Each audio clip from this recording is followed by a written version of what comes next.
咱回头继续来看，到今仔日为止，全台湾有10间的病院，总共有43个医护人员甲病患确诊来为着病毒。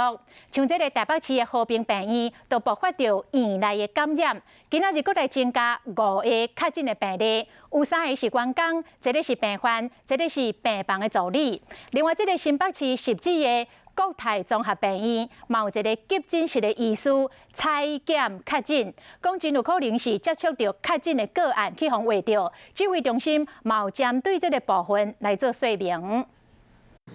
那第3起的话，这个昨天有讲台北某血液透析诊所哈，那这个是昨天跟大家讲是有1个确诊，4个快筛阳性哈。那他这个诊所里头11名工作人员跟71名的病患，我们是都全数列为居家隔离。那昨天已经有完成10个工作人员的采检哦，目前都还在检验当中哈，所以这个部分可能明天再跟大家更新一些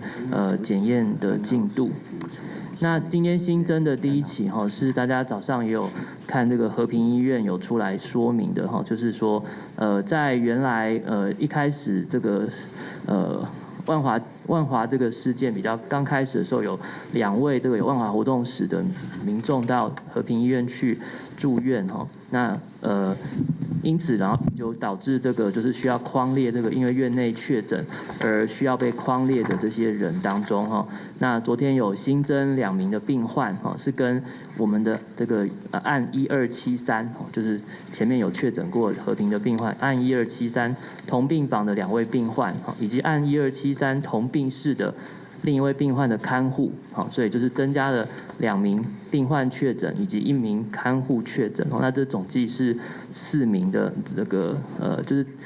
对，这就总共有5位哈是在这个院内感染事件当中哈，那